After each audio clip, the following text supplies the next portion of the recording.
At 1:40 p.m., the Primary 2 class at Kanyum Primary School in Kanyum County, Kumi District, is concluding the last lesson. This school has been in existence since 1934. Lunchtime is at 1:50 p.m., so the children's attention span seems diminished. The learners leave the class eventually and congregate in the compound with their peers. Most of these pupils do not have uniforms. Although the school day has ended for the lower classes, Primary 4 to Primary 7 have afternoon lessons. They hang around the compound, playing, gossiping, or sleeping. There is no lunch here. Many walk to Kanyum Trading Center on the lookout for mango trees and untended gardens from which to uproot tubers. Joyce Mary Auruga and Justin Eric Okoran, both in Primary 7, loiter around the compound. They came to school at 7 a.m. in time for the first lesson. I feel hungry, and sometimes when I'm in class, I don't feel well. When the teacher comes, you start sleeping. When was the last time you ate food? Yesterday. I feel hungry. So what do you do now? Even understanding the teacher is a problem. A 2020 report by Uganda Debt Network, National Children Authority, and Save the Children found that out of 8 million children attending school, only 33% receive meals at school. Currently, schools implementing Universal Primary Education, or UPE, and Universal Secondary Education, or USE, are following a parent-led school feeding policy dictated by the Ministry of Education and Sports. The presumption is that all parents can afford to feed their children, either by bringing raw food or packing lunch. Dr. Joyce Moriku Kaduchu, the State Minister for Primary Education, asserts that providing meals at school is the responsibility of parents. Because children cannot learn on empty stomach, and parents should know that where there is the food, there is a success. Where there is no food, we are failing to perform. Initially, the parents of Kanyum Primary School had agreed to bring 10 kilograms of posho, 5 kilograms of beans, and 5,000 shillings every term to feed their children.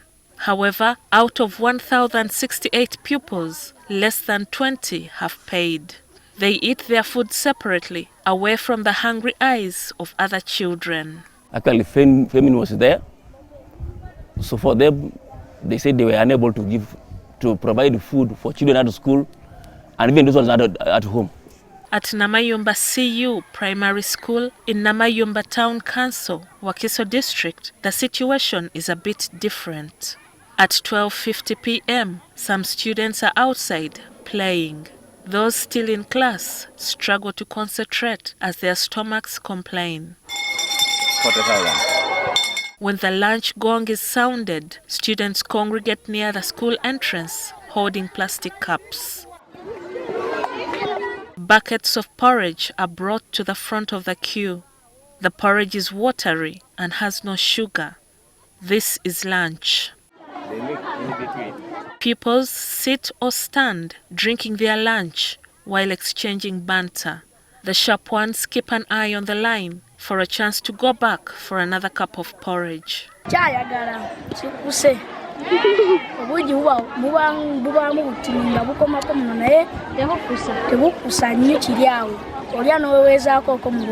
The meeting between the stakeholders concluded that every child should pay 11,250 shillings per term for porridge. Those who cannot afford to pay bring firewood. Back at Kanyum Primary School at 2:50 p.m., children begin streaming in to attend the afternoon lessons. The classes begin in earnest, with some still holding half-eaten mangoes in their hands. The concentration levels are low after lunch. So by 4 o'clock, they are already exhausted. They even go out, unlike other schools. But for us who are supposed to live here at 3:30, they go home. Last year, 64 pupils from Kanyum Primary School sat for the Primary Living Examination, or PLE. Only 1 passed in the first grade and 22 scored in the second grade. At Namayumba CU Primary School, 68 pupils sat for PLE. 3 passed in the first grade and 42 scored in the second grade. In January, while addressing head teachers at the National Leadership Institute in Chankwanzi District, President Yoweri Museveni appealed to them to stop charging learners for lunch, saying the act sabotages government plans of promoting human resource development. This stand is echoed by resident district commissioners. We have paid salaries, we have paid scholastic materials, we have constructed buildings, we have even bought desks. Now, why again extra fees? Countries such as Ghana, South Africa, Kenya, and Rwanda have successfully implemented government-led school feeding programs. Government can solve the impasse by linking school feeding to its affirmative action programs. You can have village-based producer groups supplying the schools that are adjacent to those communities, and we work out a mechanism on how government directs the finances or buys off to those producer groups. Stakeholders advise that if improving access to education is the goal, then a government-led school feeding program must be incorporated in government strategy for the education sector.